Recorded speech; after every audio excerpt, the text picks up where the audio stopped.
Dominant Protector. Credit to the author. 2,251-60. Ang mga pangalan po na nandito ay galing sa mga name generator. Kaya kung meron man pagkakatulad sa mga pangalan ng totoong tao o lugar, ito ay tunay na hindi sinasadya. Ikaw. Paano mo? Hindi inaasahan ng gwardya na makikita ni Terence ang kanyang relasyon sa pamilya Tegan. Napatalon siya sa gulat. Hindi mahalaga kung siya ay namatay, ngunit kung maapektuhan niya ang engranding plano ng sekta, siya ay magiging isang makasalanan sa buong panahon. Dahil nasa sekta pa ang kapatid niya. Gusto niyang ipakalat ang balita, ngunit sa sandaling ibukan niya ang kanyang bibig, iniluwa niya ang tanging hininga ng tunay na chi na umabot sa kanyang buhay. Namilog ang mga mata ng ulo ng guard at namatay siya sa mga hinaing. Iniwan niya ang mundo ng walang gana. Kumunat ang noo ni Terence. Gusto niyang pilitin ng gwardya na bigyan siya ng ilang kapaki-pakinabang na impormasyon, ngunit hindi niya inaasahan na mamamatay ang matanda. Ngunit maging ito si Terence ay walang oras para pakialaman. Isa na siyang spent force, at ang lakas na lang niyang sabihin ang mga salitang iyon. Bumagsak siya sa lupa pagkatapos sabihin ang mga ito, gamit ang kanyang huling lakas para sumigaw, Skybolt Pig. GG. Tumalon si Skybolt Pig at tumakbo sa mga bisig ni Terence. Medyo nagulat si Terence nang makitang biglang lumitaw ang Skybolt Pig. Nasa malapit ang batang ito. Kung alam niya lang na malapit lang ito, hindi na niya ito tatawagan ng malakas at nagsasayang ng lakas. Si Terence ay walang purong chi sa kanyang katawan, at umaasa siya sa purong pisikal na lakas.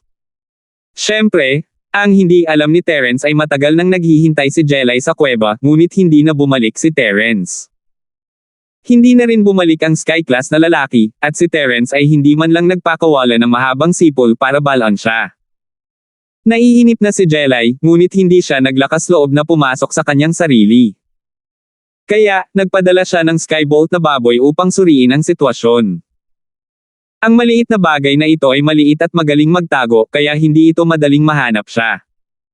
Handa si Jelay na hintayin ang Skybolt Pig para malaman kung ano ang nangyayari. At iyon ang katotohanan, Skybolt Pig ay maliit, at siya ay nagtatago sa malayo. Kahit na ang Sky Class Monster at ang guard ay hindi siya napansin, at hindi man lang siya nakita ni Terence.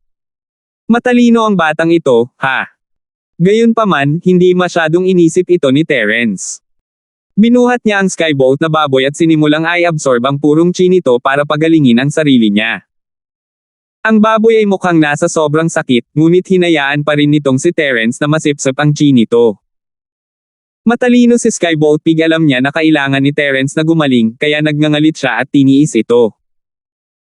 Unang ginamit ni Terence ang chi ng baboy para ayusin ang kanyang mga meridian na kasanayan na niya ito, ngunit pagkatapos noon, hindi na niya itinuloy ang kanyang mga organo at buto, tumakbo siya sa lalaking Sky Class. Master, kamusta? Ang master sa harap ni Terence ay peke, ngunit nirerespeto na siya ni Terence. Malamang na siya ang amo ni Uncle Fredo, at siya ay sumagip sa kanya noong siya ay nasa panganib. Terence ay labis na nag-aalala sa kanya. I'm afraid I can't do it anymore. Lear, anong teknik ang ginamit mo kanina? Bakit ang lakas niya? Ang kakaibang ranggo ng langit na mapuputik na mga mata ng lalaki ay napuno ng kalituhan, bakit hindi ko naaalala na mayroon kang ganoong kalakas na galaw? Natutunan ko ito mamaya. Patawang sabi ni Terence. Nakahinga siya ng maluwag nang makitang humihinga pa ang Sky Class na lalaki. Hanggat hindi pa siya patay, ayos lang. Tama. Mamamatay na ako, bakit mo sinasabi ito? May ilan pa akong importanteng sasabihin sa iyo tungkol ito sa kalaban. Ubo-ubo. Pagkasabi nito, biglang umubo ang kakaibang ranggo ng langit, umubo ng malalaking subo ng dugo, halatang hindi na makapigil pa. Master, huwag kang magsalita ng kahit ano. Gagamutin ko ang mga sugat mo. Tumalon si Terence, alam niyang hindi na niya ito kakayanin pa, kaya mabilis niyang hinawakan ang kamay ng lalaki at sinimulang i-channel ang ikalawang yugto ng sining ng Dragon Mastery. Habang sinimulan niyang pagalingin ang lalaki, inutusan niya ang Skybolt na baboy, Skybolt Pig, pumunta ka at sabihin kay Jelay na ayos lang tayo. Sabihin mo sa kanya na lumapit, at tutulungan kitang makabawi mamaya. Halos naubos na ni Terence ang lahat ng Skybolt Pig's chi, ngunit alam niyang pansamantala lang ito tutulungan siya ni Terence na makabawi mamaya. Tumahol siya at tumakbo pabalik sa kuweba. Ang chi ni Terence mula sa baboy ay pagalingin muna ang kanyang mga meridian, ngunit para pagalingin ang Sky Class na lalaki, kailangan muna niyang pagalingin ang kanyang mga sirang organ at buto. Ang mga meridian ni Terence ay ginamit upang ilipat ang chi, at hindi mahalaga kung ang mga meridian ng Sky Class man ay hindi pa naayos, kailangan munang iligtas ni Terence ang kanyang buhay. Direkta niyang inilipat ang enerhiya mula sa espasyo ng Jade patungo sa katawan ng lalaking klase ng langit, at tinulungan siya ni Terence na mabilis na ayusin ang kanyang mga sirang organ at buto. Dahil sa mahimalang epektong ito, nanlaki ang mga mata ng Sky Class na lalaki. Lear, kailan ka nagsimulang magsanay ng mga pamamaraan ng mental cultivation at incantation ng pamilya ni Huang Per? Mapapagaling mo talaga ang mga sugat ng iyong master. Guro, mangyaring huwag sayangin ang iyong zinki sa pakikipag-usap. Paalala ni Terence. Bagamat hindi mamamatay ang Sky Class na lalaki kasama si Terence, sayang pa rin ang chi para sa kanya na magsalita ngayon. Kumapit lang si Terence, at pagkatapos pagalingin ang lalaki, kailangan pa niyang pagalingin ang sarili niya. Tumango ang Sky Class na lalaki. Na-curious siya, ngunit alam niya na malamang na si Huang Yi ang nagturo sa kanya, kaya hindi na siya nag-alinlangan pa. Tahimik siyang nakahiga doon at nasiyahan sa pagpapagaling ni Terence. Tumakbo pabalik sa kuweba ang Skybolt na baboy. Narinig din ni Jelay ang nakakabinging pagsabog, at hindi niya alam kung ano ang nangyari. Hindi siya naglakas loob na umakyat, ngunit ang nanginginig na pakiramdam na iyon ay nag-iwan pa rin sa kanya ng matagal na takot. Hindi niya alam kung may kumuha ng mga pampasabog para pasabugan ang bundok, at mas lalo siyang nabalisa. Nang makitang bumalik si Skybolt Pig, mabilis siyang nagtanong, paano ito, Skybolt Pig? Terence at yung Sky Class Freak, okay lang ba sila? GG. Bagamat nakita ng Skybolt Pig na nasugatan si Terence, alam niya na kayang pagalingin ni Terence ang kanyang sarili at ang Sky Class man pagkatapos patayin ang head guard, kaya hindi talaga ito delikado. Upang mapatahimik si Jelay, tumango si Skybolt Pig. Ayos lang sila. Ang galing. Nakahinga ng maluwag si Jelay nang makitang tumango ang baboy. GG. Itinuro ng Skybolt na baboy ang labas gamit ang kanyang harapan, sinabihan si Jelay na sundan siya. Hindi nagatubili si Jelay at sinundan si Skybolt Pig palabas ng kuweba, patungo sa tuktok ng bundok. Ngunit habang lumalayo sila, mas nagulat sila. Ang orihinal na walang katulad na maringaw na Great Hall ay talagang ganap na naglaho. Bagaman ito ay sira-sira noon, na may mga sirang pader at mga guho sa lahat ng dako, hindi bababa sa kabuoang balangkas ay naroroon, na nagpapidama sa mga tao na ito ay marilag. Ngunit ngayon, ito ay ganap na isang tumpok ng basura, na may mga sirang brick at bato sa lahat ng dako. Ang bulwagan ay hindi na umiiral, kahit na ang balangkas nito ay hindi makita. 2,252.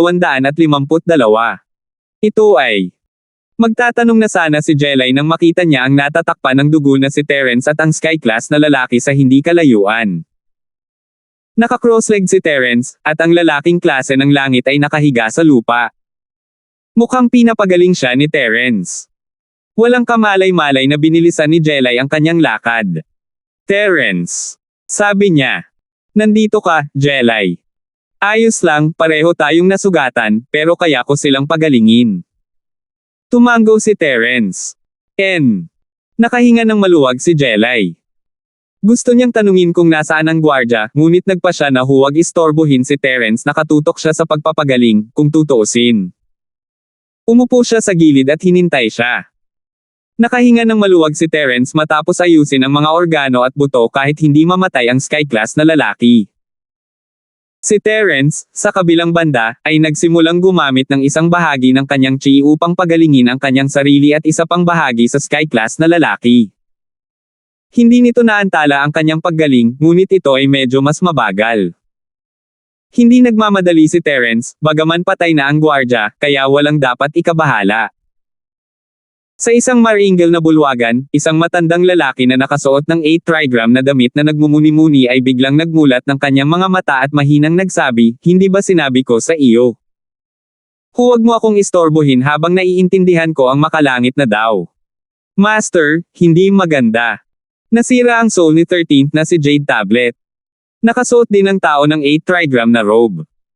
Ang kanyang ekspresyon ay labis na kinakabahan at malungkot. Ano? Nasira ang soul ni Little 13 Jade Tablet.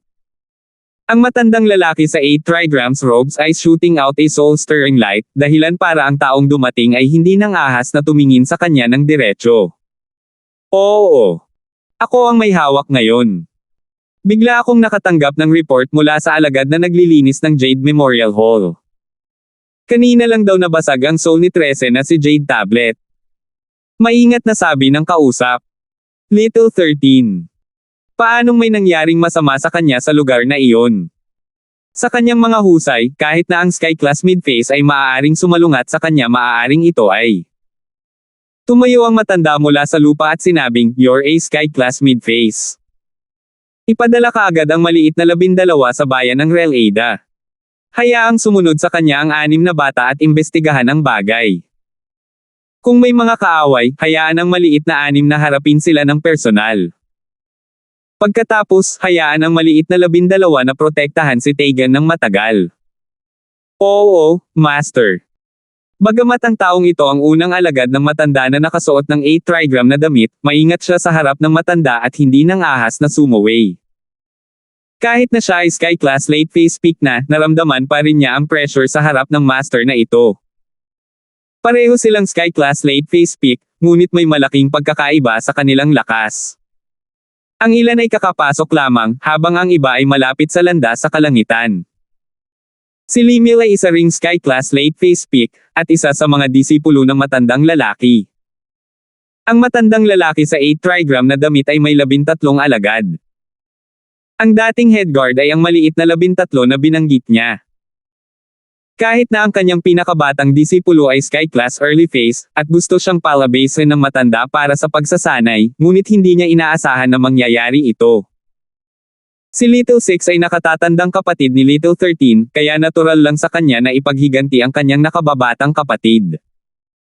Little 12, sa kabilang banda, ang kukuha sa dating posisyon ng Little 13 bilang head guard ng pamilya Tegan. Sabihin kay Lemuel na mag-ingat. Huwag hayaang pumasok ang puot sa kanyang ulo. Bagamat ang matanda na nakasuot ng 8 trigram na robe ay naduraj ng puso, naitago na niya ang kanyang emosyon gamit ang kanyang lakas. Kung hindi ako nagkakamali, ito ay dapat na nauugnay sa mga nakaligtas sa sekta na iyon. Oo, Master, tuturuan ko ang ika-6 na kapatid. Kinuyam ng pinakamatandang alagad ang kanyang mga kamao at magalang na sinabi. Sige na. Ang matandang lalaki na nakasuot ng 8 trigram na robe ay nagwagayway ng kanyang kamay at hinayaan ang kanyang panganay na alagad na umalis. Samantalang siya ay bahagyang napabuntong hininga. Kung makakapasok ba siya sa larangang iyon sa buhay na ito at hayaang bumalik ang sekta sa antas na iyon ay depende sa malaking kaganapang ito sa hinaharap. Hindi niya kayang magkamali sa bagay na ito. Kahit na kailangan niyang magsakripisyo ng ilang mga disipulo, hindi siya magdadalawang isip. Buti na lang at maayos si Lowell. Kung hindi, sino ang nakakaalam kung gaano kasakit ang mararamdaman niya? Sa wakas, natapos na ni Terence na pagalingin ang kanyang sarili at ang Sky Classman, at ang chi ni Terence ay napunan din. Ang tanging natitira ay upang matulungan ang Skybolt Pig na makabawi. Pinulot ni Terence ang Skybolt Pig at sinimulang i-channel ang kanyang practitioner's arts, tinulungan siyang mabawi ang kanyang lakas. Ang baboy ay parang isang mobile life-saving treasure para sa kanya, at kailangan niyang panatilihing puno ang kanyang Zinchi sa lahat ng oras. Lear, hindi ko inaasahan na napakalakas mo pala. Matapos makabawi ang kakaibang Heaven Rankman, personal siyang tumakbo sa gilid ng malaking hukay para tingnan ang kalagayan ng guard. Nang makitang sumabog na siya hanggang sa puntong hindi siya mukhang tao, hindi niya maiwasang magulat ng labis, Lear, napakalakas nitong galaw mo. At saka, paano mo nalaman kung paano pagalingin ang mga sugat ng mga tao, tulad ni Huang? Walang oras si Terence para isipin ang sinabi ng Sky Class na lalaki noon, ngunit ngayong naisip niya ito, ang tunay na pangalan ni Tito Fredo ay Fredo Lee, kaya hindi ba Lear iyon? At ang pangalan ni Lola Sullivan ay Sally Sullivan, hindi ba Sally din iyon? Dagdag pa sa koneksyon mula noon, sigurado si Terence na ang lalaking Sky Class ang amo ni Tito Fredo. Hindi mapigilan ni Terence na mapangiti ng mapait sa isiping iyon. Siya at si Tito Fredo ay parehong disipulo ng Sky Class Freakman, hindi kaya magugulo ang seniority. Gayunpaman, ang kakaibang heaven rank ng tao ay hindi masyadong maliwanag ngayon, kaya paano kung ito ay magulo? Ayos lang basta malinaw sa puso niya. Oo, Master, marami akong natutunan. Pero bakit ka nandito? Tanong ni Terence. Ibinigay ko na sayo ang mapa noon. Hindi ko na maalala ang nangyari pagkatapos noon. Tapos, nakipaghiwalay ako sayo. Akala ko pagkatapos mong kunin ang mapa, tiyak na buburahin mo ito at babalik para hanapin ang kayamanan na iyon. Kaya, bumalik ako sa bulubundukin ng Wulang Haute para hintayin ka. Paano ko malalaman kung hindi pa rin sumusuko ang kalaban? Sabi ng kakaibang heaven rank man. Nagpadala talaga sila ng mga tao para bantayan ang lugar na ito. Salamat sa tasot cooperation sa pagitan namin, nagawa naming patayin ang matandang magnanakaw na iyon. Oo. Ngunit, ang kayamanan na iyon. Tatanungin na sana ni Terence kung ano ang kayamanan at kung ano ang gamit nito nang harangin siya ng Sky Class na lalaki. Shoes. Huwag mo nang banggitin pa ang kayamanang iyan. Pagkatapos mong bumalik, linangin mong mabuti at subukang makalusot sa lalong madaling panahon. May mas mahalagang gawain pa ang iyong amo. Gusto ng iyong Panginoon na nakawin ang paraan ng paglilinang ng kalaban, at mayroon ng pag-unlad. Sabi ng kakaibang lalaking Rango sa langit, iniisip ang sarili niyang gawain. Ngunit medyo pagod na ngayon si Master at gustong matulog sandali. Ikaw at si Luanir ay makakabalik sa kuweba kasama si Master. Pagkasabi niyon, nanguna ang kakaibang lalaking Rango sa langit at naglakad patungo sa kuweba. 2,253. Si Terence, sa kabilang banda, ay nagbibigay ng enerhiya sa Skybolt na baboy habang siya ay tumayo kasama niya, sinusundan ng Sky Class na lalaki sa kuweba kasama si Jelay. Sa kuweba, ang Sky Class na lalaki ay nahulog sa lupa at nakatulog marahil ang labanan ngayon ay talagang napapagod siya. Ginamo lang ni Terence ang mga sugat ng lalaki, ngunit hindi siya binigyan ng chi. Pagkatapos ng lahat, hindi ginamit ng Sky Class na lalaki ang arts ng kanyang practitioner para aktibong sumipsip ng chi, kaya hindi siya mabigyan ni Terence ng chi. Dagdag pa, ayaw ni Terence na gawin itong masyadong nakakagulat. Ang Sky Class na lalaki ay nasugatan lamang, at naubos niya ang maraming enerhiya. Ang antas ng pagkawala na ito ay natural, at maaari siyang makabawi sa ilang pahinga. Sa kabilang banda, totoo ang pagkawala ni Terence sa chi, at hindi siya makapagpahinga. Walang magawang umiling si Terence habang nakatingin sa lalaking Sky Class na natutulog. Itinuro niya ang metal box sa mga kamay ni Jelay, senyales na buksan niya ito. Noon pa man ay curious na rin si Jelay kung ano lang ang nasa loob ng kahon, para pagawayan ito ng headguard ng ganito. Siyempre, ang mga iniisip ni Terence ay medyo mas komplikado. Ang kayamanan sa kahon ay naging sanhi ng pagkalipol ng sekta ni Uncle Fredo, kailangan itong maging pambihira. Pwede ba itong buksan? Hindi naman pwedeng kagaya ng ginseng fruit sa Journey to the West na agad na naglaho nang bumagsak ito sa lupa, di ba? Paano kung nabasag ang bagay sa loob o nawala ang epekto nito sa oras na buksan ko ito? Nag-aalangan si Jelay. Nakaramdam siya ng kaunting panghihinayang may kayamanan sa kahon, ngunit umaasa pa rin siya sa mga pahiwatig tungkol sa kanyang mga magulang. Pumunta siya rito para maghanap ng mga pahiwatig tungkol sa kanyang mga magulang, at hindi sana siya sumama kay Terence nang nagmamadali kung alam niyang kayamanan ito. Sa huli, halos mawalan sila ng buhay dito. Kung hindi dahil sa tulong ng mga maharlika at ng maharlikang hayop ng ilang beses, malamang na namatay silang dalawa dito. Of course you can. Marunong ka talagang mag-imagine. How can it be so magical? Nakangiting sabi ni Terence. Kung gayon, tulungan mo ako. Nag-aalangan si Jelay, ngunit iniabot pa rin ang kahon kay Terence. Sige, tutulungan kitang buksan ito. Nakangiting kinuha ni Terence ang kahon. Kung nasira ang mga gamit sa loob, kailangan mong bayaran ako. Sabi ni Jelay. Ha? Paano? Pero medyo hindi patas, di ba? Ngumiti si Terence. Tinutulungan kita. I don't care, pero hindi ko pa naisip kung paano ka babayaran. Namumula ang mukha ni Jelay habang kinakabahang tumingin kay Terence, natatakot na baka makita siya nito.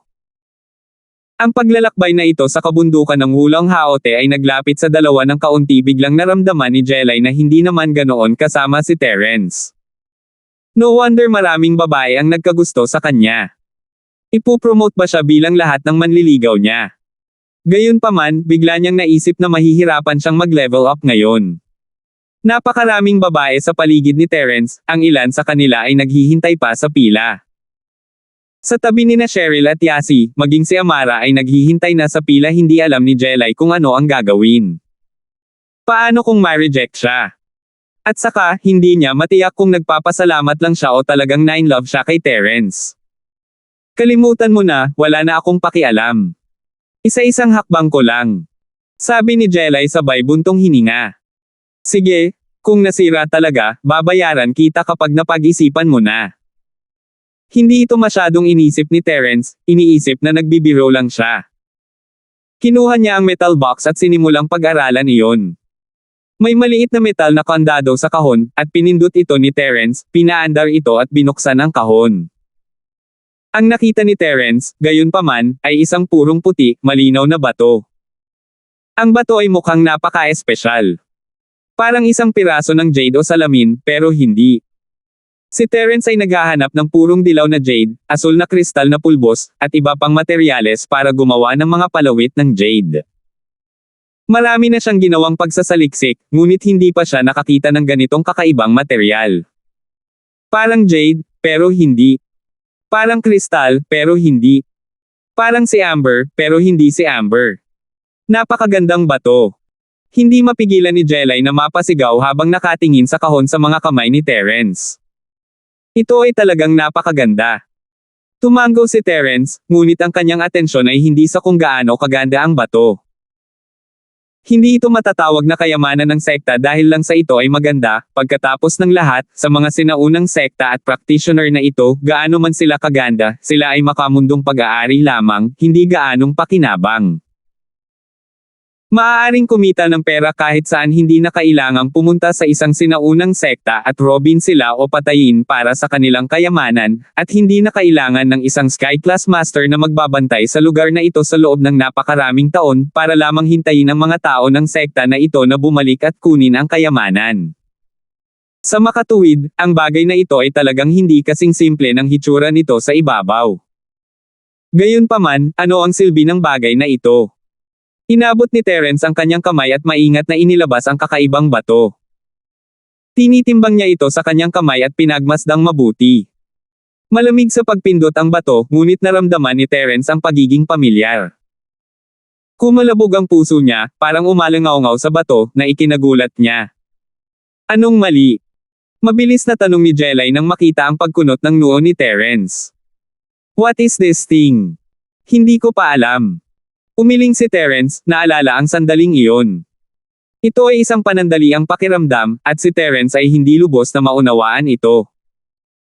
Hindi napigilan ni Jelay si Terence matapos siyang makitang nasa malalim na pag-iisip. Umupo siya at niyakap ang kanyang mga binti, naghihintay ng sagot ni Terence.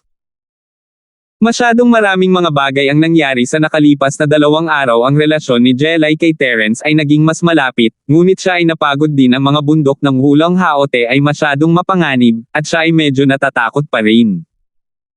Hindi nakuha ni Terence ang pakiramdam na iyon, kaya inabot niya ang kanyang kamay at hinawakan ang bato, dahan-daang inilipat ang kanyang chi dito.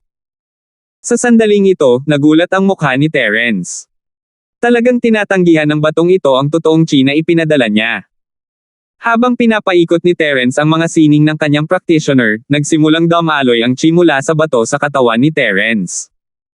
Sa sandaling ito, sa wakas ay naunawaan na ni Terence ang sitwasyon.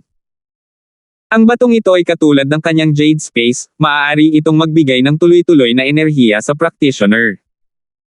Siyempre, kumpara sa enerhiya sa espasyo ng Jade Pendant, ang enerhiya sa batong ito ay hindi kasing dalisay ng nasa espasyo ng Jade Pendant. Bukod dito, ang bilis ng paghahatid ay mas mabagal. 2,254. Sumimangot si Terence at sinubukang ipasok ang bato gamit ang Jade Space, ngunit nabigo ito. Hindi siya makapasok sa The Stone Space. Ang batong ito ay tila isang kasangkapan na nagbibigay ng enerhiya para sa paglilinang, ngunit wala itong mga function ng Jade Space. Bagamat ang kayamanan na ito ay napaka-magical, para kay Terence, ito ay wala. Sa espasyo sa Jade, ang bagay na ito ay laro ng bata. Gayunpaman, ito rin ay hindi direktang nagpatunay ng isang bagay, at iyon ay ang espasyo sa kanyang Jade Pendant ay hindi dapat malaman ng sinuman. Maliban kung ito ay isang taong napakalapit sa kanya, kung hindi, kung ang salita ay lumabas, magkakaroon ng walang katapusang gulo. Ang kayamanan ng isang ordinaryong tao ay ang kanyang kasalanan kahit isang mahiwagang bato ay maaaring magdulot ng ganoong pagtatalo, lalo pa ang Jade ni Terence na 100 beses na mas malakas kaysa sa batong ito. Ang bagay na ito ay para sa paglilinang. Sabi ni Terence habang ibinalik niya ang bato sa metal box at iniabot ito kay Jelay. Para sa paglilinang. Napakurap si Jelay. Subukan mo. Hawakan ang bato gamit ang iyong kamay at iikot ang iyong cultivation chant. Magkakaroon ng tuloy-tuloy na daloy ng tunay na chi na dumadaloy sa iyong katawan mula sa bato upang makamit ang layunin ng mabilis na paglilinang. Ipinaliwanag ni Terence ang tungkulin ng bato. Magical ba yon? Hindi tanga si Jelay na unawaan niya kaagad ang halaga ng batong ito. Ito ay langit-defying, hindi nakakagulat na ang bantay ay gustong kunin ito, at ang sinaunang sekta sa mga bundok ay nawasak dahil dito. Ngunit hindi naintindihan ni Jelay ano ang kinalaman ng kanyang mga magulang sa sektang ito. At paano nakuha ng kanyang mga magulang ang mapa ng kayamanan na ito. It's quite magical. Kung hindi, hindi na masyadong maraming tao ang darating para agawin ito. Ang enerhiya sa batong ito ay higit na dalisay kaysa sa espiritual na chi sa labas, sabi ni Terence. Mas madali itong linangin. Kung gayon ikaw, wala ka bang iniisip na patayin siya at kunin ang kanyang kayamanan? Kakaibang tumingin si Jelay kay Terence, alam niya ang halaga ng bagay na ito, at kung talagang ito ang sinabi ni Terence, magdudulot ito ng bloodbath kung ito ay makalabas, ngunit hindi ba gusto ni Terence para sa kanyang sarili? Napakaraming tao ang humahabol sa batong ito, at ibinalik lang ni Terence sa kanya pagkatapos niyang malaman ang paggamit nito. Hindi masyadong naiintindihan ni Jelay si Terence, medyo kakaiba ang lalaking ito. Kung hindi niya sinabi sa kanya kung para saan ang batong iyon at hiniling niya, baka ibinigay niya ito sa kanya. Gayunpaman, hindi niya ginawa iyon at ibinalik ang bato sa kanya, kahit na sinabi sa kanya ang paggamit nito. Papatayin kita. Sabi ni Terence, ang mga mata niya kay Jelay. Tumango si Jelay. Sa tingin mo ba papatayin kita? Tanong ni Terence. I won't. Mahirap talagang hulaan kung ano ang iniisip mo, sabi ni Jelay, medyo nanlulumo. Napakaraming tao ang gustong kunin ito, ngunit wala kang pakialam, at ibinabalik mo lang iyon. Kung gusto kong agawin, niloko lang kita para ibigay sa akin ang mapa. Nandito ako para maghanap ng kayamanan sa sarili ko. Bakit kita isasama? Hindi lahat ay gustong kumuha ng gamit ng ibang tao, ngumiti si Terence. Sige, sabi niya. Nagkibit balikat si Jelay. Akala ko may mga clues sa parents ko, pero kayamanan pala. Hindi ako sasama kung alam ko, nakipagsapalaran at muntik na kitang mapatay. Ano, parang wala kang pakialam sa bagay na to. Nakangiting tanong ni Terence. It's not that I don't care, but the heart technique I'm cultivating has a similar function to this thing. Gaano man ako kalakas, makakatulong lang ako sa iba sa huli, kaya ang bagay na ito ay hindi masyadong kapaki-pakinabang sa akin. Sabi ni Jelay sabay abot ng box sa kanya. I might as well. Ibigay mo na. Para sa akin. Napakurap si Terence.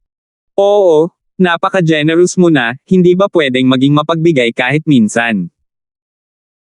Si Jelay mismo ay hindi alam kung bakit siya magiging bukas palad para ibigay ang kayamanang ito kay Terence, marahil ipinagpalit niya ang kanyang buhay para dito, at talagang hindi siya gaanong nagagamit sa kanya. Oh, salamat.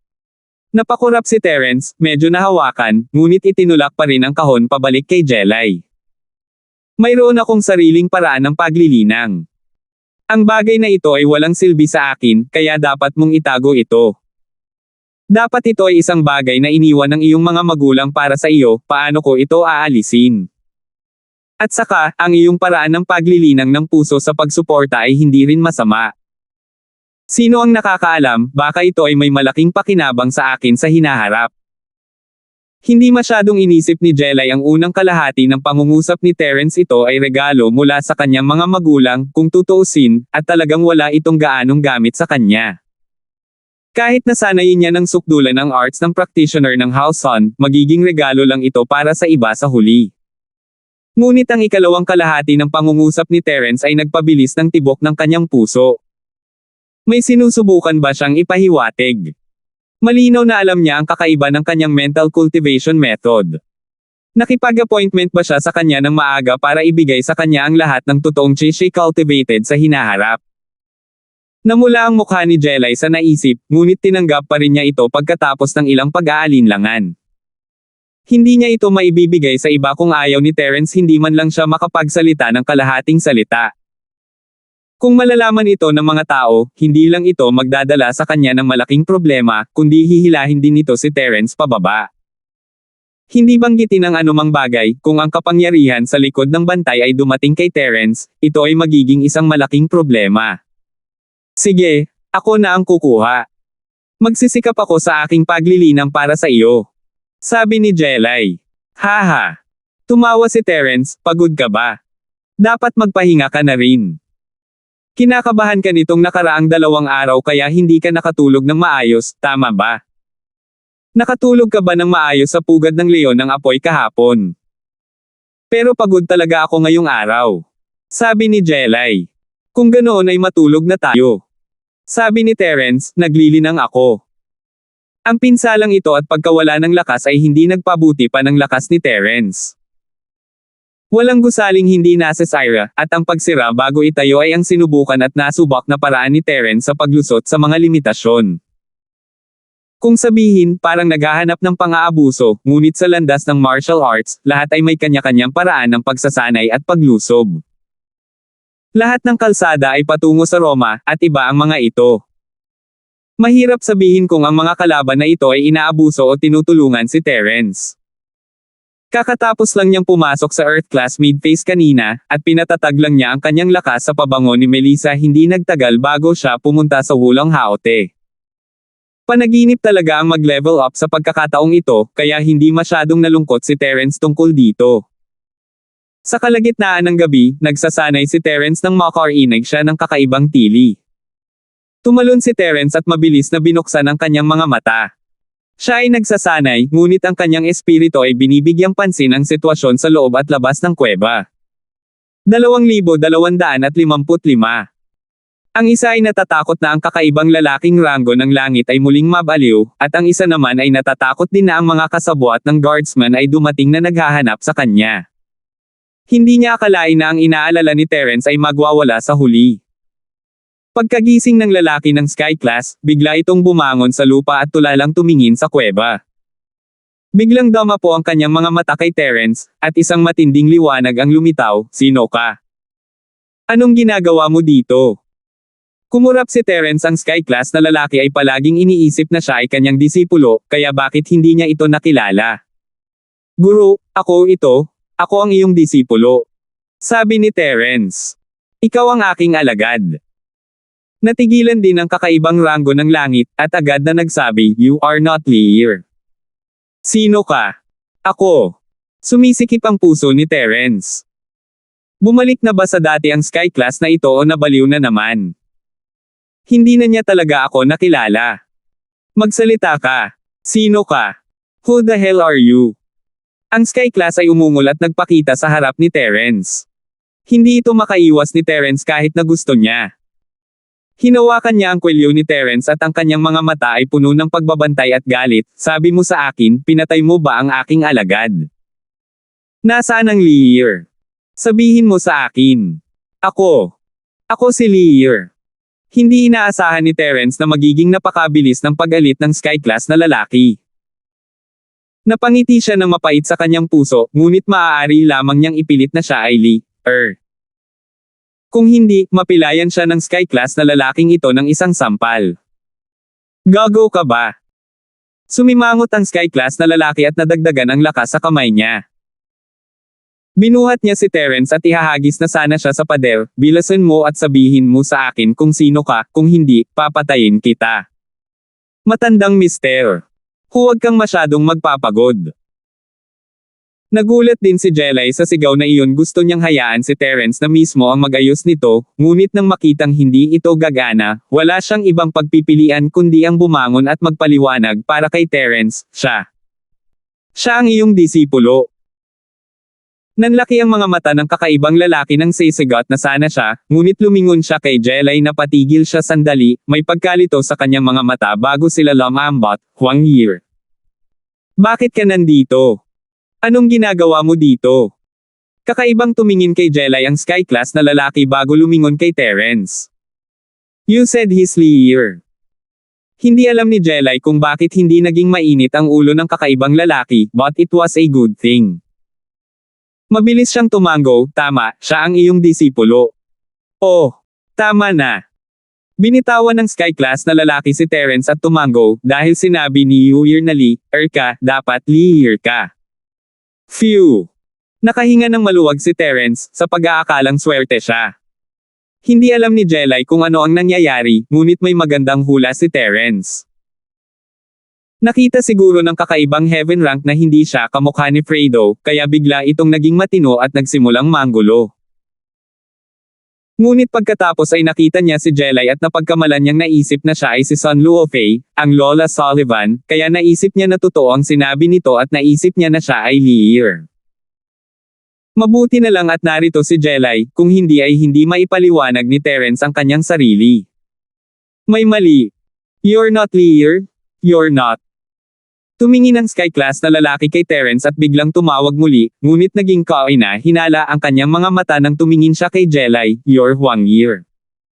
Totoo iyan. Pero hindi ka Lear. You're Huang Yi. You're Lear. You're not. And you are. Did you? Biglang namutla ang mukha ng kakaibang ranggo ng langit, at biglang lumitaw ang mga butil ng pawis sa kanyang noo. Isang kakaibang sigaw ang kanyang pinakawalan at tinakpan ang kanyang ulo gamit ang kanyang mga kamay, na para bang may matinding sakit. Master! Ikaw! Gagamitin na sana ni Terence ang mga karayom para pigilan ang sakit nang itulak siya ng sky class na lalaki sa gilid at tumakbo palabas ng kuweba, sumisigaw at tumakbo, mabilis na nawala sa gabi. AI! Walang magawa si Terence. Parang nag-iinarte na naman ang sky class na lalaki. Tumakbo siya palayo ng walang babala tulad ng huling pagkakataon, nang hindi man lang nagpaalam.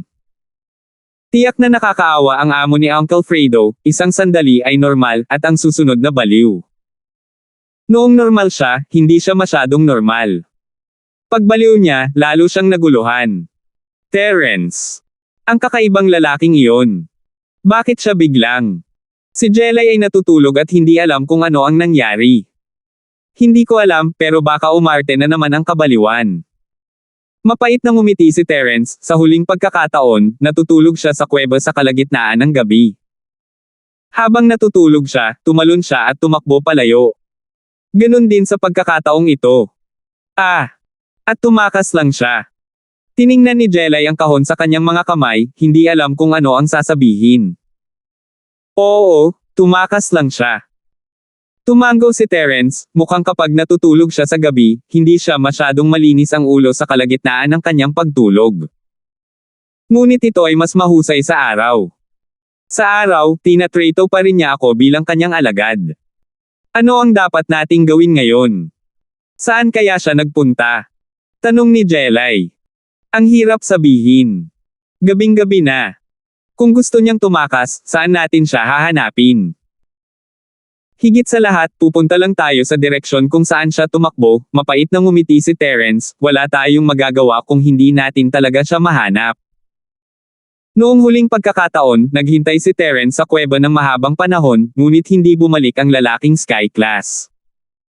This time, malamang hindi na rin siya makakabalik. Imbes na maghintay sa kuweba, baka hanapin pa niya. Ang pangunahing problema ay mayroon pa ring ilang katanungan si Terence, kabilang ang mga kaaway ni Uncle Fredo at ang pinagmulan at paggamit ng batong ito. Sa sandaling ito, maaari lamang niyang subukan. Kung hindi niya ito mahanap, wala na siyang magagawa. Kung wala ang Sky Class na lalaki sa kanyang tabi, ayaw na ni Terence na manatili pa sa kuweba. Pagkatapos ng lahat, kung wala ang Sky Class na lalaki bilang bodyguard, hindi kakayanin ni Terence ang mga kasabwat ng guardsman kung hahanapin siya ng mga ito. Sa makatuwid, sa halip na manatili dito, mas mabuting magkusa na hanapin ang kakaibang lalaking ranggo sa langit, at iwasan din ang mga kasama ng mga bantay sa tamang panahon. Mabuti rin. Sabay na tayo. Tumango si Jelay na kapag pahinga na siya, at higit sa lahat, gusto niyang tanungin ang kakaibang lalaki kung saan nanggaling ang kayamanang ito. Ang pinakagusto niyang malaman ay kung ang bagay na ito ay may kinalaman sa kanyang mga magulang, at bakit siya nagkaroon ng kalahating mapa ng kayamanan. Ang dalawa ay nag-impake, at si Terence ay tumingin sa metal na kahon, walang anumang espesyal tungkol dito, kaya sinabi niya kay Jelay na panatilihing malapit sa kanya ang kakaibang bato. Sa metal na kahon naman ay masyadong kapansin-pansin kaya iniwan na lang niya sa kuweba. 2,256. Pagkatapos noon, lumingon si Terence kay Skybolt Pig, mahahanap mo ba ang mga bakas ng kakaibang Heaven Rank Man? Oink oink. Umiling ang baboy. Kung tutuusin, iba ang mga magsasaka ng tao sa mga espiritong hayop. Bukod dito, ang antas nito ay masyadong mababa, at magiging mahirap na makahanap ng mga magsasaka ng tao. Kahit na nakilala sila nito noon, mahirap. Hindi idiniin ni Terence ang isyo matapos marinig ang sagot ng baboy, hinabol niya ang Sky Class na lalaki kasama si Jelay. Sa bilis ng Sky Class na lalaki, natural na hindi siya maabutin ni na Terence at Jelay. Ang tanging pag-asa ni Terence ngayon ay ang Sky Class na lalaki ay titigil sa paggalaw at babalik sa normal, kung hindi, mahirap mahabol kahit na patuloy silang naghahabol. At saka, kung nagbago ang direction ng Sky Class man, hindi siya mahahanap ni Terence. Ang Sky Class na lalaki ay tumatakbo sa isang diagonal na linya patungo sa gitna ng bulubundukin, ngunit ito ay kabaligtaran ng kung saan nanggaling sina Terence at Jelay. Hindi alam ni Terence kung may daan pababa, ngunit dahil tumatakbo ang Sky Class na lalaki sa direksyon na iyon, nakasunod lang siya. Tama ang hula ni Terence, kasabay nito, dalawang hindi inanyayahang panauhin na may 8 trigram na damit ang lumitaw sa looban ng pamilya Tegan sa bayan ng Rockland, na matatagpuan sa paanan ng bundok. Siyempre, dumating at umalis sila ng walang bakas. Pumasok sila sa looban ng pamilya Tegan nang walang ingay at hindi nakatawag ng atensyon ng iba pang pamilya at puwersa sa bayan. Kahit na nakatayo sila sa looban ng pamilya Tegan, wala silang inalertong sinuman. Nang biglang napansin ng gwardya na namamahala sa pagpapatrolya sa looban ng dalawa pang tao sa looban ay nabigla siya. Tatawag na sana siya ng isang assassin, ngunit ang katulong ay isa ring mapagbantay. Nang makitang pareho ang suot ng dalawang tao sa mga gwardya ng angkan, hindi siya nagmamadaling tumawag. Nahulaan niya na ang dalawang taong ito ay maaaring may kaugnayan sa head guard, kaya nagtanong siya ng mabuti, maaari ko bang itanong kung sino ka? Dalhin mo ako sa Tegan. Walang pakialam na utos ng isa sa dalawang lalaki na halatang kasing edad lang ng head guard. Ang lalaking ito ay ang 12. Ang isa pang elder na may malamig na ekspresyon at hindi umiimik ay ang nakatatandang kapatid ng 13 elder, Elder 6. Sa sandaling ito, napakabigat ng kanyang puso. Hindi niya inaasahan na ang kanyang nakababatang kapatid na lumabas para magsanay ay mamamatay sa ibang bansa. Sa orihinal, isang kumikitang trabaho ang magsanay sa labas at maging punong bantay ng pamilya Tegan. Hindi lang siya kailangang mag-duty sa sekta, kundi sinasamba rin siya ng pamilya Tegan dito, at walang nang ahas na suwiin ang kanyang mga salita. Ang ganitong uri ng kumikitang trabaho ay dating kinainggitan ng mga nakatatandang kapatid na ito, ngunit dahil ang 13 ay ang bunso at ang 6 na kapatid ng kapatid, hinayaan siya ng lahat. Ngunit hindi nila inaasahan na makarinig ng ganitong masamang balita. Walang alinlangan, hindi na kinailangan pang suriin ng ika-6 na kapatid para malaman na namatay na ang kanyang nakababatang kapatid na lalaki, ang ika-13 kapatid. Walang pagkakataon ng swerte o panlilinlang sa pagkuha ng soul ng kanyang master na si Jade Tablet. Ang bawat isa sa kanyang mga kapwa-disipulo ay may sariling soul Jade Tablet, na ginawa ng kanyang master sa isang espesyal na paraan. Kahit Lowell meron. Kung nasira ang Jade Token, nangangahulugan ito na patay na ang tao, ngunit may pagkakataon pa rin si Duan Wusheng. Kaya, kahit gaano siya kalungkot, wala itong silbi. 6 na mahinahong lumapit sa pamilya Tegan, handang hanapin sina Garrison at Tegan ng matagal upang kumpirmahin kung paano ito nangyari, at sino ang napakalakas na maaaring pumatay sa ika-13. Kung tutuusin, napakataas ng lakas ni 13th kaya pa niyang labanan ang Sky Class Mid-Phase Masters. Kailangang may mali sa pagkamatay niya rito. Maaari ko bang itanong kung sino ka? Kinailangan mo nang kumpirmahin ng katulong ang pagkakakilanlan ng dalawang tao. Kung hindi, hindi siya mangangahas na padalos-dalos silang dalhin ang dalawa upang makita ang Patriarch. Kami ang mga senior brothers ng head guard mo. Sabi ng ika-12 kapatid. Pakiusap. Nang marinig na iyon ang nakatatandang kapatid ng punong bantay, ang katulong ay hindi na nang ahas na magsalita pa at mabilis na gumawa ng isang nakakaanyaya na kilos. Kahit na ang mga katulong sa pamilya Tegan ay hindi alam ang mga sekreto ng core ng pamilya, alam nila na ang katayuan ng Grand Guardian sa pamilya ay hindi mas mababa kaysa sa matandang master na si Garrison. Tumango ang ika-6 na kapatid at ang ika-12 kapatid at walang ekspresyong sinundan ang alipin sa loob ng looban. Sa katunayan, sa kanilang mga kasanayan, ang pagpasok at pag-alis sa panloob na patio ay kasing dali ng pagbelang ng kanilang mga kamay. Gayunpaman, tamad silang maghanap sa bawat silid. Ito ay mas maginhawa upang makahanap ng isang tao mula sa pamilya Tegan upang mamuno sa paraan. Sinundan niya ang katulong sa harap ng isang malaking bahay sa loob ng looban. Babuka sana ng alipin ang kanyang bibig upang magulat, ngunit ikinaway ng ika-12 kapatid ang kanyang kamay at sinabi, hindi na kailangan, maaari tayong pumasok ng mag-isa. Habang nagsasalita siya, itinulak ng ika-12 kapatid ang pinto at pumasok kasama ang ika-6 na kapatid. Nag-aalalang sumunod ang katulong.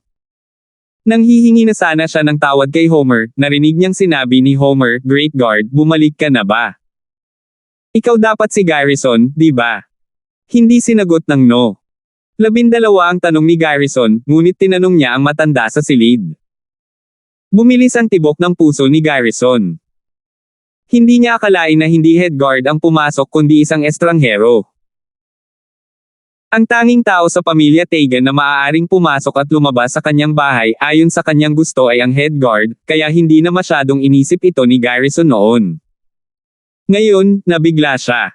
Napatayo siya bigla at lumingon sa pinto. Sino te? Gayunpaman, nang makita ni Garrison ang kasuotan ng dalawang estranghero, nakahinga siya ng maluwag at nagtanong, kayo? Pareho ba kayo ng head guard, galing kayo sa lugar na iyon? Walang ekspresyong tumango si number 12. Lumakas ang tibok ng puso ni Garrison, at kumaway siya sa katulong, maaari ka nang lumabas, wala kang gagawin dito. Oo. Nakita ng katulong na tila kilala ni Garrison ang lalaki kaya hindi na siya nagtagal. Yumuko siya at umalis. Pagkasara niya ng pinto, nakangiting lumapit sa kanya si Garrison. Galing sa lugar na iyon ang mga Milo. Hindi ka tinanggap ng matandang ito. Gayunpaman, lumabas na ang head guard at hindi pa bumabalik. Gusto mo bang padalhan siya ng senyales ng matandang ito? Walang signal ng komunikasyon sa bulubundukin ng Wulang Haotei, at may ilang hindi maipaliwanag na interference, kaya hindi magagamit ang mga kagamitan sa komunikasyon. Sa makatuwid, para sa mga umakyat sa bundok, ang bawat pamilya ay may natatanging sekretong code para makipag-ugnayan sa kanila, tulad ng mga bagay tulad ng mga signal flare. No need. 13th brother. He. Sa puntong ito, medyo malungkot ang boses ng ika-12 kapatid. Sinulyapan niya ang pang-6 na kapatid at sinabing, nahulog na ang head guard. 2,257. Ano? Nagulat si Garrison sa sinabi ni ikalabindalawa. Nahulog siya. Hindi ba ibig sabihin nun ay patay na siya? Napakalakas ng headguard na kaya niyang makipaglaban sa isang mid-stage na eksperto sa Heavenly Tribulation. Paano kaya siya namatay? May kaaway pa ba ang headguard sa bayang ito ng Rel Ada? Nalaman na ni Master ang kanyang kamatayan sa pamamagitan ng isang espesyal na pamamaraan. Sabihin mo sa amin, ano ang ginawa ng headguard? Tanong ng ikalabindalawa. Bago siya umalis, kailangan mong sabihin sa amin ang lahat ng kanyang sinabi at ginawa ng walang nawawalang salita. Kailangang malaman ng ikalabindalawang kapatid kung paano namatay ang ikalabintatlong kapatid, bakit, at kung may kakaibang nangyari bago siya namatay. Oo. Mabilis na niyaya ni Garrison ang dalawa na maupo sa sala. Pagkatapos ng personal na pagtimpla ng tsaa, hindi siya nang ahas na itago ang katotohanan. Nagsimula siya sa sandaling natuklasan ni Tegan ang isang maliit na layon na may apoy na may mga katangian ng apoy at gagawin niya ito bilang kanyang kinontratang espiritual na hayop. Ito ang nangyari. Kahit na parang wala itong kinalaman sa pagkamatay ng headguard, si Homer ay dapat may mga dahilan para simulan ang kwento. Sa makatuwid, ang ika-6 at ikalabindalawang kapatid ay hindi nagmamadali. Umupo sila at nakinig sa kwento ni Homer. Nang marinig niya na lubhang mapanganib ang pag-akyat sa bundok, at ang dakilang leon na apoy ay lumitaw at muntik nang mapatay si Lowell, ang ikalabindalawang kapatid na lalaki ay hindi napigil ang sumimangot. Garrison, alam mo ba kung gaano kahalaga ang kaligtasan ng Tegan Dragon? Kahit na ang kanyang amo ay pinahahalagahan siya, kaya paano niya ito hahayaan na gumawa ng ganoong mapanganib na bagay? Kung may nangyaring masama, ang pamilya Tegan ay papasan ang responsibilidad. I'm sorry. Tagaktak ng malamig na pawis ang noo ni Garrison. Bagamat hindi niya gaanong alam ang lugar na iyon, kung ang lugar na iyon ay makakatulong sa pamilya Tegan na maging isang nangungunang pamilya sa bayan ng Rida, maaari ring maging walang halaga ang pamilya Tegan. Kaya, mabilis niyang ipinaliwanag, hindi ko akalain na magiging ganito kadelikado noon, at perpekto ang timing, ngunit sino ang nakakaalam na tutulungan ni Natoy ang maliit na apoy na layon sa dilim. Masyado kaming nag-aksaya ng oras, at iyon ang nangyari. Sige, ikalabindalawa. Dahil ayos na ang Lowell, huwag na nating ituloy ang usaping ito. Mag-ingat na lang sa hinaharap. Kinawian ng ika-6 na kapatid ang kanyang kamay at pinutol si Homer, ang pinakamahalagang bagay ngayon ay alamin ang sanhi ng pagkamatay ni ikalabintatlo. Tama ang ika-6 na senior na kapatid. Tumango si 12th, pagkatapos ay bumaling kay Garrison at sinabing, sinasabi mo na si Natoy ay nagtatago ng kanyang lakas, at ang kanyang asawa ay kamukhang kamukha ng babae sa larawan. Oo, ako nga. Dahil dito na pagdesisyonan ng headguard na umakyat ng bundok mag-isa matapos marinig ang tungkol dito. Tumango si Homer. Pwede bang? Bumalik na talaga yung mga yon. Ang ikalabindalawang kapatid ay tumingin sa pang-6 na kapatid na may pagtatanong. Sige. Tumango si 6th brother. How about this? Call Lowell over and have him tell us the details of what happened. Opo, mga milords. Pakiusap sandali. Ang matandang ito ay personal na tatawag kay Lowell. Mabilis na sabi ni Homer. Sabi ni Garrison at mabilis na lumabas ng bahay. Nang ang ika-6 na kapatid na lalaki at ikalabindalawang kapatid na lalaki lamang ang naiwan sa silid, sinabi ng ikalabindalawang kapatid na lalaki, 6th senior, ano sa palagay mo ito?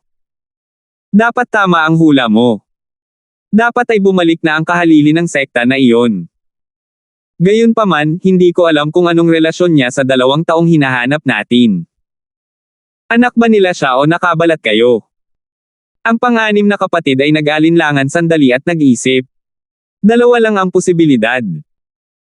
Pero, patuloy ng ikalabindalawang kapatid, isang Earth Class Mid-Phase, isang practitioner na hindi pa nakapasok sa Golden Class, at kung wala ang tulong ng malaking Fire Lion, kahit ang ika-5 Guardian ay madaling matatalo. Paano nila lalabanan ang ikalabintatlong kapatid? Ito rin ang kakaiba sa akin. Kaya nga gusto kong pumunta si Lowell at sabihin sa amin ang ilan sa mga detalye ng pangyayari para makagawa kami ng tamang paghuhusga. Sabi ng pang-anim na kapatid. Nakatulong kaya ang Great Fire Lion? Tanong ni number 12 na nakakunot ang noo. Ayoko. Umiling ang ika-anim na kapatid, bagamat ang apoy na layon ay may ilang koneksyon sa sekta na ito, hindi ito makikialam sa mga gawain ng mga taong nagsasaka. Ang mga espiritong hayop, maliban sa mga contractual na espiritong hayop, ay karaniwang nakikilahok sa mga labanan ng tao. Ang ibang mga espiritong hayop ay hindi madaling kontrolin. Not to mention, noong kinubkob natin ang sekta na ito, itong Fire Lion na ito ay hindi man lang kumilos. Bakit ito gagawa ng aksyon ngayon? Noong winasak ang sekta, ang ika-12 at ika-13 ay hindi pa sky class, at natural na hindi nakikilahok. Kahit si Sixth ay sidekick lang, pero mas marami siyang alam na sikreto kaysa sa ika-12. Iyan ay kakaiba, maaaring si Natoy ang tumulong sa maliit na apoy na layon sa dilim, at iyon ang dahilan kung bakit dumating ang malaking apoy na layon. Natarante rin ang ika-12 kapatid. Ang hirap sabihin. Hintayin natin si Lowell at tingnan natin kung ano ang sasabihin niya. Sabi ng pang-anim na kapatid. Hindi nagtagal, bumalik si Tucker na sinusundan siya ni Lowell. Nang makita niya ang dalawa sa silid, mabilis niyang ikinuyom ang kanyang mga kamao at bati ni Lowell sa dalawang martial uncle. Bumangon ka, Lowell. Alam mo naman kung bakit ka namin pinatawag dito, di ba? Sabihin sa amin ng detalyado kung ano ang nangyari bago umalis ang head guard. Tanong ng ika-12 kapatid. Oo. Mabilis na tumango si Lowell. Wala siyang lakas ng loob na itago at ipaliwanag ang lahat, kasama na ang ilang detalye na hindi napansin ni Tucker. Sa huli, maingat niyang itinanong, Uncle Master, my master, he really? Tama, nahulog na ang head guard. Napabuntong hininga ang matandang 12. Ito ay dapat na ang paggawa ng 2B*H. Uncle Master, kailangan mong ipaghiganti ang aking master. Mahabang lungkot na sabi ni Tegan matapos marinig ang balita. Mahirap sabihin kung sila ba o hindi, pero siguradong maghihiganti tayo. Ngayon, sabihin mo lahat ng galaw na ginamit ni Natoy. Biglang tanong ni Six. Mga galaw ni Natoy. Kumurap si Lowell. Hindi niya gaanong pinansin ang mga galaw ni Terence noon, ngunit pagkatapos mag-isip tungkol dito saglit, sinabi niya, naalala ko na may galaw siya. Sa tingin ko sumigaw siya ng parang wildfire feast. Wildfire feast. Ang mga mata ng ika-6 na kapatid ay kumislap ng matinding liwanag. Iyon nga ang mabangis na apoy na kamao maaaring hindi alam ng iba, ngunit ginawa niya ito ang pinakahuling pamamaraan ng sektang ito.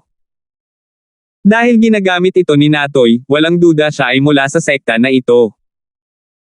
Tila ang pagkamatay ni ika-13 ay may kaugnayan sa 2 taong ito. 2,258.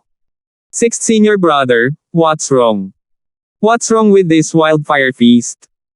Nagmamadaling tanong ng Old 12. Ang wildfire feast na ito ay ang martial art technique ng sekta dito. Ngayon ay maaari nating kumpirmahin na ang 2 taong ito ay dapat na narito para sa kayamanan. 13th must have guessed this from the woman appearance. Then, he went up the mountain to intercept the treasure. In the end, he encountered an accident for some reason. Pagsusuri ng ika-6 na kapatid.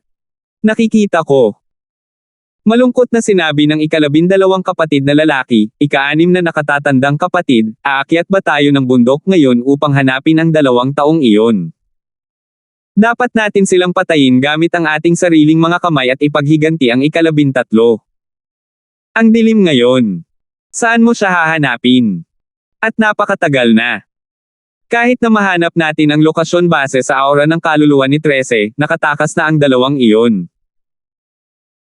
Kinawayan ng pang-6 na kapatid ang kanyang kamay at sinabing, ngayong gabi, babantayan natin ang paanan ng bundok kasama ang ating mga tauhan.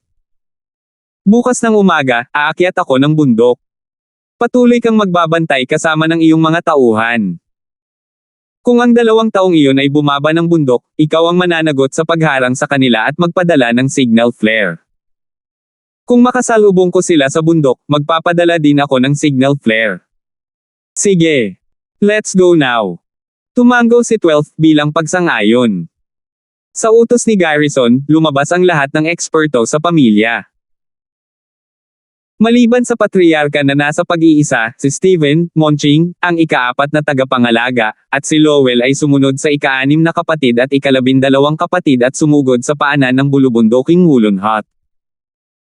Ang ibang mga pamilya na nagpapatrolya sa bulubundukin ay nataranta. Wala silang ideya kung ano ang ginagawa ng pamilya Tegan sa ganoong kalaking pormasayon, ngunit walang nagtanong. Hanggat hindi ito nakakasagabal sa interes ng kanilang pamilya, hindi sila mapakali. Kung may nangyari sa pamilya Tegan, at nagtanong siya sa kanila, hihingi sila ng tulong sa sarili nilang pamilya, at hindi ito sulit. Ang 3 dakilang angkan at 2 dakilang gang ay lumitaw na nagkakaisa sa ibabaw, ngunit sa totoo ay nahahati sa loob, kaya kung ano ang gawin ng pamilya Tegan ay nasa kanila. Mabuti na lang at sa paanan lang ng bundok nakapwesto ang pamilya Tegan at hindi na gumawa ng ibang galaw.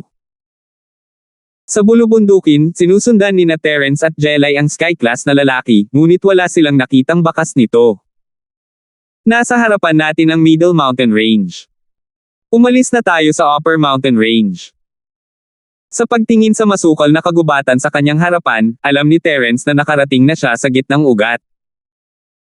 Ang pinakamalaking pagkakaiba sa pagitan ng gitna at itaas na mga ugat ay ang siksik na kagubatan. Ang itaas na bahagi ng bulubundukin ay napuno ng kakaibang mga bato, ngunit walang gaanong mga puno.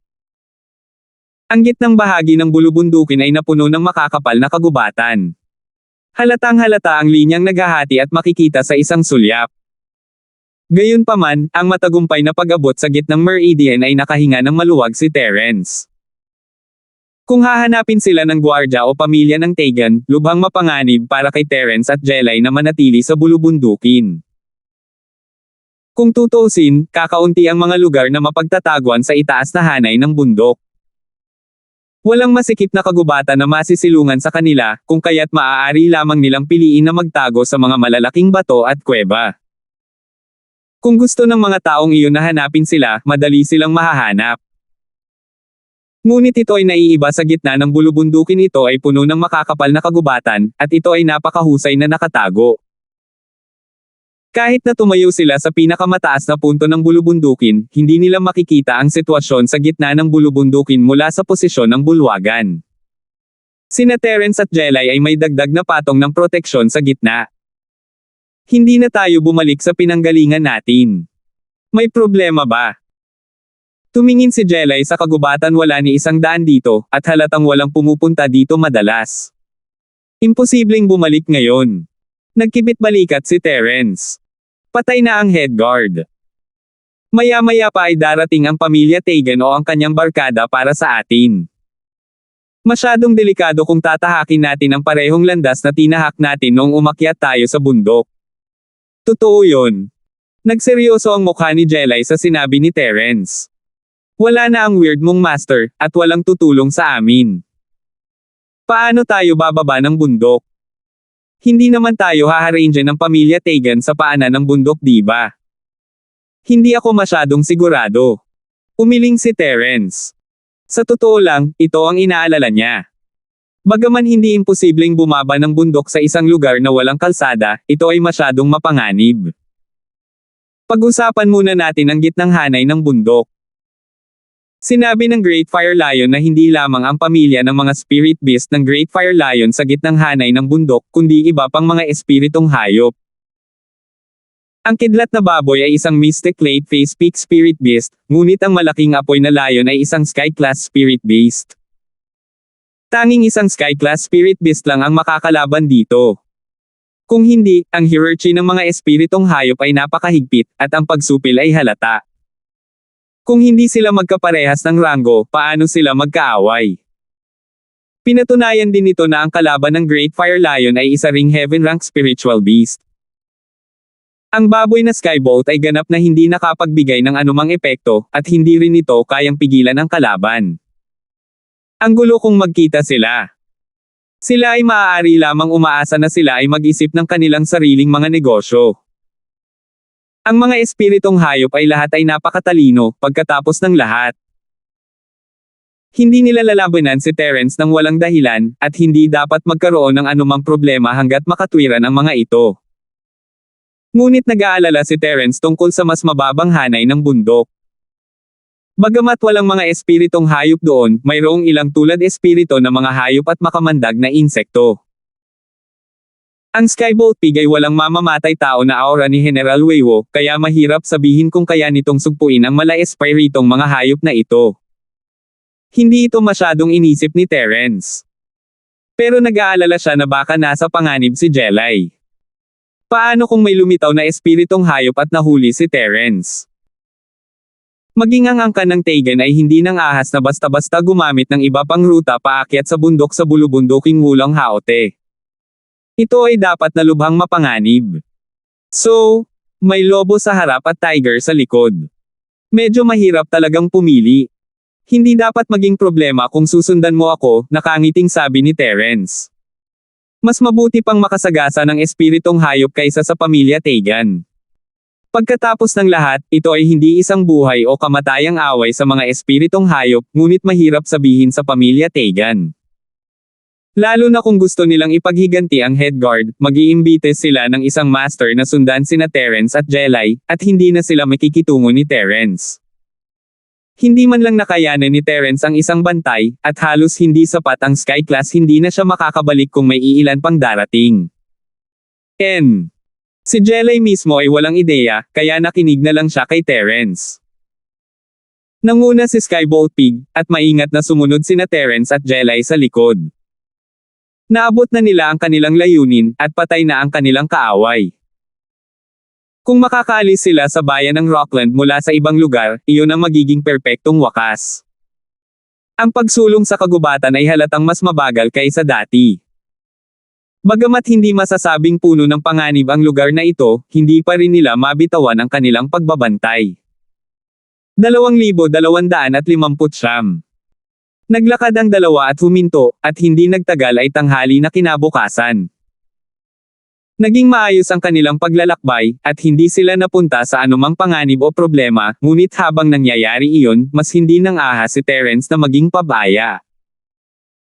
Ang dahilan kung bakit walang mala espirito na mabangis na hayop sa bulubundukin ay dahil ito ang teritoryo ng mga tunay na espiritong hayop. At sa lugar na ito, kung walang panganib, kung gayon ito ay magiging tunay na panganib. Malamang na silang dalawa ay nakapasok sa teritoryo ng isa pang lahi ng mga espiritong hayop. Ito ang tanging paraan upang ang lugar na ito ay maging ligtas at walang mabangis na hayop.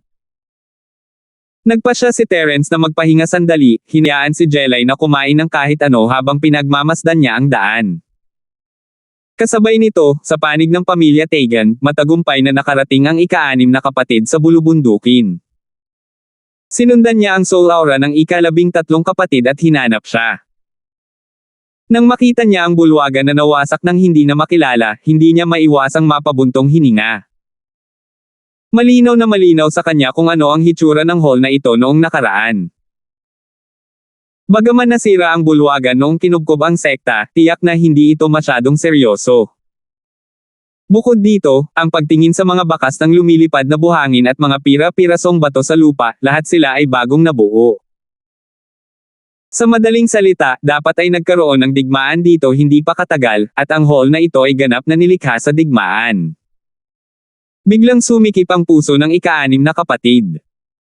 Anong antas ng master ang maaaring magdulot ng ganitong pagkasira? Ito ay hindi bababa sa isang labanan sa pagitan ng Sky Class Late Phase 15th ay hindi makakapagdulot ng labis na pinsala, kahit na sa kanyang lakas. Mayroon bang Sky Class Late Phase Peak sa laban? Tumibok ang puso ng ika-6 na kapatid. Bigla niyang naalala ang matandang baliw na nakatakas noong taong iyon. Ilang beses na raw siyang sumulpat sa bulubundukin pagkatapos noon. Gayunpaman, ang ika-13 kapatid na lalaki at siya ay hindi kailanman nakialam sa negosyo ng isa't isa at hindi kailanman nag-away. Sa oras na iyon, ang opinyon ni Master ay panatilihin siyang buhay pansamantala. Marahil ay makakahanap sila ng mga pahiwatig sa mahalagang kayamanan mula sa kanya. Hindi kaya sumali sa labanan ang baliw na matandang ito. Sumimangot ang pang-anim na kapatid. Kung alam niyang mangyayari ito, nagpadala pa sana siya ng ilang tao para patayin ang matandang baliw. Hindi sana nawala ng buhay ang ika-13 kapatid. Bagamat ang ika-13 kapatid na lalaki ay nakababatang kapatid na lalaki ng ika-6 na kapatid, sa sekta, ang relasyon sa pagitan ng mga nakatatandang kapatid na lalaki at nakababatang kapatid ay halos kapareho ng sa mga tunay na kapatid. Kaya't nang mamatay ang ika-13 kapatid na lalaki, siya at ang ika-12 kapatid na lalaki ay naramdaman din, ngunit mas malungkot sila. Pagkaraan ng mahabang panahon na pagmasdan ang paligid, ang ika-6 na kapatid na lalaki ay hindi nakaramdam ng anumang pagbabago-bago ng tunay na enerhiya. Matapos matiyak na walang mga eksperto na nakatambay sa malapit, mabilis siyang pumasok sa bulwagan. Ang unang bagay na nakita nang dumating sila sa pangunahing bulwagan ay isang napakalaking hukay. Ang malaking hukay na ito ay nagpabuntong hininga muli sa ika-6 na kapatid. Ito ang gawain ng isang sky-class late phase peak. Natatakot akong hindi ko magawa, di ba? Marahil ang panganay na nakatatandang kapatid na lalaki, pangalawang nakatatandang kapatid na lalaki at master lamang ang maaaring magpakawala ng gayong malakas na hakbang. Ang eksena sa harap niya ay nagpalamig sa kanyang gulugod sa pang-6 na kapatid. Naisip niya na siya ay sky-class late phase peak, at dapat na siya ay higit pa sa sapat upang harapin ang mga bagay dito. Naisip niya na sa kanyang mas malakas na kakayahan at lakas kaysa sa kanyang mga kapantay, dapat niyang hawakan ito. Ngunit ngayon, naramdaman niya na ang mga bagay ay lumampas sa kanyang imahinasyon at medyo nakakalito. Ang Sky-class late phase peak ay may sariling lakas, masyadong ang ilan ay malapit sa antas ng Sky-class, habang ang ilan ay bago pa lang. May kaugnayan din ito sa talento ng isang tao, practitioner's arts, martial arts, armas, lahat ito ay may kaugnayan. Ang pang-6 na kapatid ay ang Sky-class late phase peak, ngunit siya ay nasa ika-6 na ranggo sa mga disipulo. Ang 5 Sky-class late phase peak masters na nauna sa kanya ay lahat ay mas malakas kaysa sa kanya. Sa pag-aalala sa kalagayan ng ika-13 kapatid, napigilan lamang ng ika-6 na kapatid ang kilabot sa kanyang puso at magpatuloy sa pagsulong. Ngunit pagkatapos ng ilang saglit na paglalakad, nang makita niya ang sitwasyon sa malaking hukay, hindi niya maiwasang mamanhid kahit na marami na siyang nakitang pagpatay. Sa hukay, namatay ang ika-13 na nakadilat ang mga mata. Nawawala ang kanyang baba, wala na ang kanyang mga paa, at may malalaking butas na duguan sa kanyang dibdib at tiyan. Nakakatakot na parang binomba siya. Ang kalunos-lunos na kamatayang ito ay nagpang-inig sa puso ng ika-6 na kapatid. Maaaring ang kabilang partido ay gumamit ng isang uri ng sandatang nuclear. Pagkatapos ng lahat, ang mga normal na bomba at granada ay walang gaanong epekto sa Sky-class masters. Maging ang mga rocket launcher at armor-piercing bullet ay masasaktan lang sila kung hindi sila mag-iingat. Ngunit ang isang bagay na maaaring sumabog sa isang Sky-class master ay kailangang isang bagay na tulad ng isang missile o isang nuclear weapon. Ngunit kung talagang ginamit nila ang mga sandatang iyon, mananatili pa ba ang bulubundukin? Bukod dito, bagaman ang Rockland ay isang pribadong armadong bayan na walang pakialam, at ang maliit na bansa sa itaas ay hindi makikialam dito sa pangalan, hindi naging madali para sa pamilyang Tegan na makakuha ng atomic bomb at isang missile. Ito ay halos imposible. Sa makatuwid, siya ay hilig pa rin na maniwala na ito ay gawa ng isang dalubhasa. Ngunit anong antas ng eksperto ito? Noong una, ang ika-6 na kapatid na lalaki ay dumating dito na may ideya na ipaghiganti ang kanyang kapatid, ngunit ngayon, ang kanyang pagnanais na maghiganti ay hindi na masyadong kagyat. Kailangan niyang alamin kung sino ang may ganoong dakilang kapangyarihan at naging sanhi ng napakalaking pagkawasak. Para sa sekta, ang taong ito ay isang mabigat na kaaway.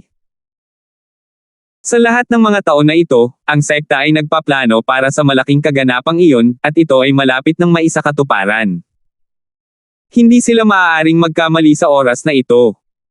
Sa pag-iisip nito, inilagay muna ng matandang 6 ang katawan ng matandang 13 sa bag. Tulad ng para sa mga nawawalang limbs, sila ay hindi mahanap kahit saan. Sa kasalukuyan, ang tanging nakikita ay ang katawan ng matandang 13 na parang patpat ng tao. Gusto niya talagang malaman ang dahilan ng pagkamatay ng kanyang ika-13 kapatid, ngunit mas inaalala niya ang sarili niyang kaligtasan at ang kaligtasan ng kanyang ika-12 kapatid at ang iba pa. Nagmamadali siyang naglabas ng isang papel at sinulatan iyon, masyadong malakas ang kalaban kung may malakas na bumababa sa bundok, huwag kang padalos-dalos doon kay Natoy at sa ibang lalaki, ngunit kung may kasama silang master, huwag kang gagawa ng anumang padalos-dalos. Pagkatapos magbigay ng kanyang mga tagubilin, ang ika-6 na kapatid na lalaki ay naglabas ng isang ibon na mukhang isang messenger pigeon. Gayunpaman, hindi ito isang messenger pigeon, ngunit isang sinaunang espiritong hayop. Noong unang panahon, ito ay ginagamit upang magpadala ng mga mensahe sa iba't ibang sekta. Katalinuhan man o bilis, ito ay higit na nakahihigit sa isang messenger pigeon. Gayunpaman, walang natira sa sekta. Sa pagkakataong ito, inilabas ang ika-6 na kapatid upang maipasan niya ang balita sa kanyang Panginoon sa tamang panahon. Matapos tiklupin ang note at itali sa paanan ng sinaunang ibon, bumitaw ang ika-6 na kapatid at nag-utos, pumunta ka, hanapin mo ang ika-12. Lumipad ang sinaunang ibon at mabilis na lumipad pababa ng bundok. Itinagol din ng pang-6 na kapatid ang kanyang tunay na pagbabago-bago ng enerhiya at nagsimulang maghanap sa bulwagan ng mapagbantay. 2,260. Dahil mas makapangyarihan ang kalaban kaysa sa kanya, hindi siya madaling magpakita ng mukha sa publiko. Nagpasya siyang sundin ang kanyang pagsisiyasat at subukang maiwasan ang direktang salungatan sa kaaway. Talagang kailangan ang paghihiganti, ngunit hindi na kailangang maghiganti sa pagkakataong ito. Una, kailangan niyang malaman kung sino ang kalaban. Kung hindi siya kalaban, maaari niyang hilingin sa kanyang amo at nakatatandang kapatid na kumilos. Kung hindi, naroon pa rin ang mga matatanda, mga tiyuhin, at mga tiyuhin sa itaas niya. Maaari silang palaging maghiganti. Sa pag-iisip nito, ang ika-6 na kapatid ay nagtago sa bulubundukin ng Wulang Hautay, naghahanda na lihim na maghanap ng mga pahiwatig tungkol sa kaaway. Sa paanan ng bundok, nang matanggap ng ika-12 kapatid ang balita mula sa sinaunang ibon, nagbago ang kanyang ekspresyon. Siya ay nag-iisip ng parehong bagay bilang 6, gaano man kalakas ang kalaban, na may sky-class late phase peak tulad ng 6, hindi ba ito magiging madali? Gayunpaman, dahil sinabi ng ika-6 na kapatid na ang kaaway ay napakalakas, natural na hindi siya nang ahas na maging pabaya. Dinurog niya ang mga dokumento sa kanyang kamay upang maging abo at sinabi kay Tegan, bigyang pansin ang mga taong bumababa sa bundok. Kung may makita kang kaaway na hinala, ay report ka agad sa akin. Huwag gumawa ng anumang desisyon sa iyong sarili. Oo. Tumango si Homer. Hindi lang silang dalawa ang nasa bundok, marami pang ibang grupo ng mga adventurer, ang ilan ay mula sa Adventurer Guild, ang ilan ay mula sa ibang mga pamilya at gang, at ang ilang mga collector ng damo mula sa mas maliliit na paksayon. May mga normal na pangkat ng adventurer na umaakyat sa bundok araw-araw, at hindi sila mapigilan ng pamilya Tegan. Bagaman mayroong 2 makapangyarihang eksperto, ang ika-6 na kapatid na lalaki at ang ika-12 kapatid na lalaki, halatang ayaw nilang ipakita ang kanilang lakas. Sinadya din ng pamilya Tegan ang pagiging low profile, kaya natural na hindi nila ito pinigilan. Buti na lang at medyo madaling makilala ang 2 taong hinahanap nila, isang lalaki at isang babae. Matapang ang lalaki at gwapo ang babae. Ang mga katulong at bantay ng pamilya Tegan na nagbabantay sa paanan ng bundok ay may kanya-kanyang larawan. Bagamat hindi gaanong kamukha ang larawan, makikilala man lang ito sa isang sulyap. Sa bundok, nagpahinga sandali sina Terence at Jelay bago nagpatuloy sa kanilang paglalakbay. Bigla-bigla, ang jade sa dibdib ni Terence ay nagpadala ng babala, at ang skyboat na baboy ay tila napagtanto na may mali rin siya ay nagsimulang tumili. Gayunpaman, huli na ang lahat, isang malaking lambat ang nahulog mula sa langit, na nahuli sina Terence, Jelay, at skyboat na baboy. Walang kamalay-malay na inabot ni Terence ang kanyang kamay, sinusubukang hilahin ang lambat, ngunit ang lambat ay tila buhay, mabilis na isinara at tinali siya, Jelay, at skyboat na baboy na parang dumplings. Itinago mo pamilya. Ipinasa ni Pancho ang mga dokumentong nakuha niya mula kay Terence kay Sebastian na may seryosong ekspresyon. Sebastian didn't dare to be slow at dali-daling kinuha, sigurado ka bang ito ang personal na tala ng totoong alchemist? Uncle, I'm sure. It's an alchemist's personal notes. It's not something that used to cheat people. I've read through it and gained a lot. Tumango si Pancho at sinabing, mabuti naman. Nakahinga ng maluwag si Pancho, na-scam kami ni Terence noong nakaraan, kaya bilangin mo ito bilang niloloko namin siya sa pagkakataong ito. Nagpalitan kami ng walang kwenta, sirang kaldero para sa mga personal na tala ni Boss Bay, ito ay magandang deal. Sandali lang, ibibigay ko sa lolo mo. Oo. Tumango si Pancho at umupo sa gilid, naghihintay kung paano siya gagantimpalaan ng kanyang lolo. Hindi tumigil si Sebastian at dumiretso sa kwarto ni Old Master Yu, bitbit ang mga personal notes ng alchemist na iniabot ni Pancho. Sebastian, nakita mo na ba yung item? Paano na? Tinanong mo si Old Master. Wala man lang akong oras na tingnan ito bago iharap sa akin. Ikaw Sebastian ay hindi naglakas loob na pabayaan ito. Bagamat gusto niya itong makita, alam din niyang hinihintay mo ang matandang master. Paano niya nagagawang ipagpaliban ang oras? Gayunpaman, idinagdag niya, kanang Pancho ay tumingin ng ilang sulyap at sinabi na ito ay talagang isang personal na tala ng isang alchemist. Siya ay nakinabang ng malaki mula dito. Matanda kang tumango at kinuha ang mga tala ng alchemist mula sa iyong mga kamay ni Sebastian. Binaliktad niya iyon na may ngiti sa labi. Gayunpaman, pagkatapos basahin ang ilang mga pahina, ang mukha ng matandang lalaki ay naging pangit. Habang siya ay nag-flip sa higit pang mga pahina, ang mukha ng matandang lalaki ay naging mas malungkot, at sa wakas ay naging sobrang pangit. Pare, ikaw. Anong nangyari? May problema ba itong mga personal na tala? Nakita rin ni Sebastian ang pagbabago ng ekspresyon ng kanyang ama at nagtatakang nagtanong. Itong mga personal na tala. Ito ay ang mga personal na tala ng Sky Elixir Sect. Old Master, binaliktad mo ang ilang pahina at sinabi ng may katiyakan. Ano? Sebastian furrowed his brows. You're saying, this alchemist's personal notes belong to the Sky Elixir Sect. Tama, sumunod ka sa akin. Old Master, mukhang kailangan mong gumawa ng pangwakas na desisyon. Tumayo siya at naglakad papunta sa study niya. Ikaw Sebastian, hindi naglakas loob na magpabeya. Maingat niyang sinundan ang matandang master at sabay na pumasok sa pag-aaral. Ito ay isang ipinagbabawal na lugar para sa mga miyembro ng pamilya.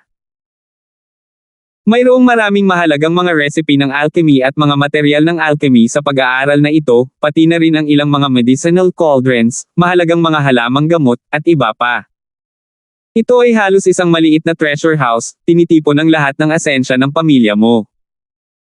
Kahit si Sebastian, ang tagapagmana ng young master ng pamilya mo, ay hindi makakatapak dito ng walang pahintulot ng matandang master mo.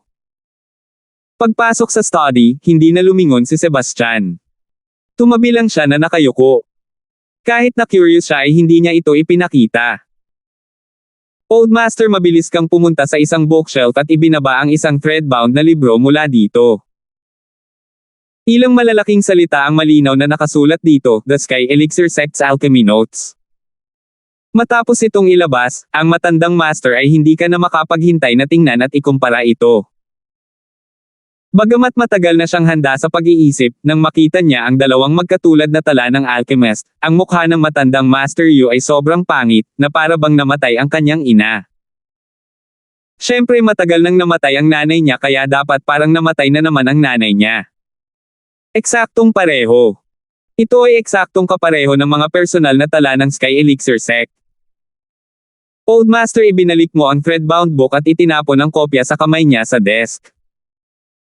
Sa sobrang galit niya ay nagngangalit ang kanyang mga ngipin. Terence, ang munting bastard na iyon. Niloko na naman niya tayo. Ito.